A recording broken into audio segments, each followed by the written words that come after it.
Praise the Lord. ஆண்டவராகிய இயேசு கிறிஸ்துவின் இனிய நாமத்தினாலே இந்த நாளிலே கர்த்தருடைய வார்த்தை சங்கீதம் 65 சங்கீதம் 11வது வசனம்.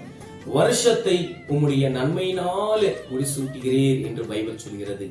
தேவ பிள்ளையே, ஒரு நாளும் ஆண்டவர் நம்மளுடைய வாழ்க்கையில செய்த நன்மைகளை ஒரு நாளும் நம்ம மறக்கக்கூடாது. எத்தனை நன்மைகள் கர்த்தர் நம்மளுடைய வாழ்க்கையில செய்திருக்கிறார் யோசித்து பாருங்க. ஒரு மனிதர் நம்மளுக்கு நன்மையை செய்தார் என்றால் அது மனிதரோடு செய்யல, மனிதனுக்குள்ள கர்த்தர் ஏவுதலை கொடுத்து அந்த மனிதர் நம்மளை தாங்கி இருக்கிறார். அது ஒரு நாளும் நம்ம மறக்க கூடாது.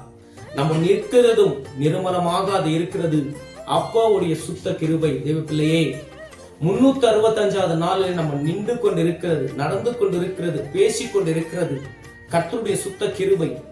எத்தனையோ பேர் மறித்து போனாங்க, அட்டக்கன்னு சொல்றாங்க, நல்லா பேசுவாங்க. திடீர்னு காலையில செய்தி பார்த்தாக்கா அந்த மனுஷன் அட்டக்கில இறந்து போயிட்டான்னு சொல்லுவாங்க. திடீர்னு சொல்லுவாங்க ஆக்சிடென்ட்ல இறந்து போனான்னு சொல்லுவாங்க. புது புது நோயினால எத்தனோ பேர் கண்ணுக்கு தெரிஞ்ச நம்மளுடைய நண்பர்கள் இறந்து போயிருக்கிறது நான் கண்ணால பார்த்திருக்கிறேன். தேவ பிள்ளையே, இந்த நாள் நம்ம நிக்கிறது அவருடைய சுத்த கிருபை. குடும்பத்தோடு தேவனுக்கு நீ நன்றி சொல்ல வேண்டும் என்று இந்த வார்த்தை கர்த்தர் உன்னோடு பேசிக் கொண்டிருக்கிறார்.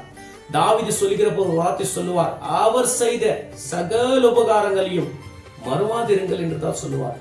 எப்பவுமே தேவன் செய்த நன்மைகளை நம்ம மறக்கவே கூடாது. கர்த்தருடைய பிள்ளையே, நீ மறக்க மாட்டேன் என்று நான் விசுவாசிக்கிறேன். குடும்பத்தோடு அவர் நாமத்தை உயர்த்துங்க. குடும்பத்தோடு தேவ சபைக்கு போங்க. எவ்வளவு வேலை இருந்தாலும் தேவ சபையை விடாதீங்க. தேவனை அதிகமாக நீங்கள் தேடுங்க.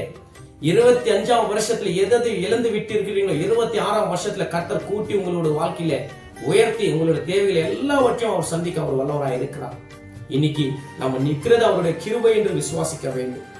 அவருடைய கிருபை இல்லாவிட்டால் இந்த வருஷத்துல நம்ம எப்போ எந்த நேரத்துல என்ன ஆயிருப்போமோ நம்மளுக்கே தெரியாது. தேவப்பிள்ளையே, மறக்காதீங்க. குடும்பத்தோடு தேவனுக்கு நன்றி சொல்லுங்க. கர்த்தர் இந்த வார்த்தை மூலியமா உன்னோடு பேசினான்னு நான் விசுவாசிக்கிறேன். கர்த்தர் தாமே உன்னை ஆசீர்வதிப்பாராக. ஆமேன்.